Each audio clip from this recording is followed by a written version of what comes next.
Web series की शुरुआत होती है एक फिल्म की शूटिंग से, जहां उस फिल्म के क्लाइमेक्स सीन को शूट किया जा रहा था। ये एक स्टंट का सीन है जिसमें हीरो के बॉडी डबल को एक बिल्डिंग से दूसरी बिल्डिंग तक कूदना था। जैसे ही बॉडी डबल उस बिल्डिंग पर कूदने की कोशिश करता है कि वो धड़ाम से नीचे गिर जाता है और उसकी हालत कुछ इस तरह हो चुकी थी कि अब वो अगले 6 महीने तक कहीं भी काम नहीं कर सकता। और ये देखकर तो सारे डायरेक्टर जो है वो हैरान रह चुके थे, क्योंकि ये क्लाइमेक्स का सीन था। वैसे ही उनकी शूटिंग जो है वो लेट हो चुकी है। उन्हें आज के आज ये सीन कंप्लीट करना था कि तभी यहाँ पर एंट्री होती है फ्रेडी की। फ्रेडी दरअसल में इस फिल्म का प्रोड्यूसर है। फ्रेडी ने लोगों को 10 दिन का टाइम दिया था, लेकिन 10 दिन कंप्लीट हो चुके हैं और अभी तक फिल्म नहीं बन पाई थी, इसलिए फ्रेडी यहाँ पर आया था। डायरेक्टर यहाँ पर फ्रेडी से एक दिन और मांगता है। फ्रेडी उसे एक दिन और दे देता है और कहता है कि उसकी फिल्म जो है वो 15 जुलाई तक रिलीज होनी चाहिए। ये स्टंट वाला सीन फिल्म में हो या फिर ना हो, लेकिन डायरेक्टर बताता है कि ये सीन जो है वो उनके लिए बहुत जरूरी है। कि तभी यहाँ पर एंट्री होती है फिल्म के हीरो आसमान की। आसमान कहता है कि इस स्टंट को वो खुद ही करेगा। वैसे बहुत ही खतरनाक स्टंट था, जिसके लिए आसमान की मैनेजर सानिया जो है वो मना कर रही थी कि ये सारे स्टंट जो है वो कॉन्ट्रैक्ट में नहीं लिखे थे। इसके बावजूद यहाँ पर हमारा हीरो आसमान जो है वो स्टंट को करता है और कोई भी प्रॉब्लम नहीं होती है, जिसके बाद फिल्म जो है वो पूरी तरह से कंप्लीट हो जाती है और फिर इसे थिएटर में 15 जुलाई को ही रिलीज कर दिया जाता है। जब इसे थिएटर में रिलीज किया गया तो सारी पब्लिक जो है वो खुश हो चुकी थी, क्योंकि उन्हें ये फिल्म बहुत पसंद आई थी। और जब पब्लिक को मालूम चला कि आसमान भी इसी थिएटर में बैठा हुआ है तो सभी लोग उसके ऊपर टूट पड़ते हैं। आसमान जैसे तैसे उसे छिपता है और बाहर आता है। बाहर उसका दोस्त परवेज मिलता है। परवेज भी दरअसल में उसी के साथ था और पब्लिक को तो परवेज नहीं बताया था कि आसमान यहीं पर बैठा हुआ है। बाहर आते ही उनकी मुलाकात होती है गफूर भाई के लोगों से। गफूर के बारे में आपको बता दूं, गफूर जो है वो बहुत ही बड़ा गैंगस्टर है। अब आगे हम देखते हैं एक शादी वाले फंक्शन को, जहां पर कुछ सिंगर जो है वो शादी में परफॉर्मेंस दे रहे थे और यहीं पर हम देखते हैं अवतार नाम के आदमी को, जो कि बैकग्राउंड सिंगर तो है,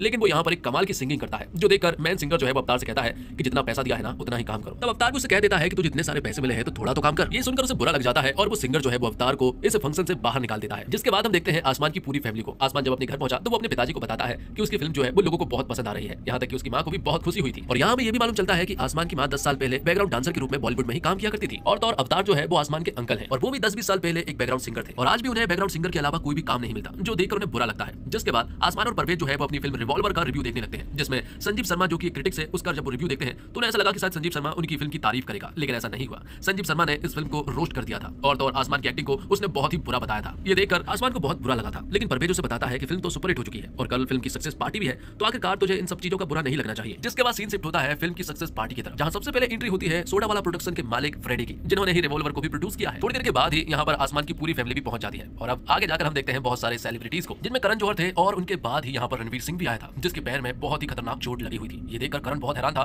क्योंकि अगले महीने से ही उसकी फिल्म जो है वो रणवीर के साथ स्टार्ट होने वाली थी। लेकिन रणवीर बताता है कि अगले महीने तो क्या 6 महीने तक उसका पैर जो है वो ठीक नहीं होने वाला। ये सुनकर करण जौहर को बहुत ज्यादा गुस्सा आ रहा था और अब इसी सक्सेस पार्टी में बहुत सारे सेलिब्रिटीज जो है वो आ जाते हैं। आखिर में एंट्री होती है जरद सक्सेना की। जब वो यहाँ पर आया तो सभी लोग चुप हो जाते हैं, उन्हें समझ में नहीं आया कि आखिरकार ये बंदा कौन है, लेकिन सभी लोगों को ऐसा तो लग रहा था कि कहीं ना कहीं इस बंदे को जरूर देखा है। जिसके बाद सिक्योरिटी वाले जरद सक्सेना को बाहर फेंक देते हैं और फिर आखिर में यहाँ आसमान की मुलाकात होती है सोडा वाला प्रोडक्शन के मालिक फ्रेडी से। फ्रेडी यहाँ पर आसमान से कहते हैं कि तुमने बहुत ही अच्छा काम किया, ये फिल्म सुपरहिट हो चुकी है। इसलिए यहाँ पर फ्रेडी जो है वो आसमान को बॉलीवुड के सबसे बड़े सुपरस्टार अजय तलवार से मिलवाना चाहते थे। जब अजय तलवार आसमान के सामने आए तो आसमान जो है वो बहुत ही हैरान था कि आखिरकार अजय तलवार जैसा सुपरस्टार आज उनसे मिल रहा है। अजय तलवार और फ्रेडी जो है वो 6 साल पहले साथ में काम कर चुके हैं। दरअसल में उन दोनों ने मिलकर एक फिल्म बनाई थी जिसका नाम है सैलाब। वो फिल्म जो है वो बहुत ही सुपरहिट थी, इसलिए फ्रेडी चाहता है कि अजय तलवार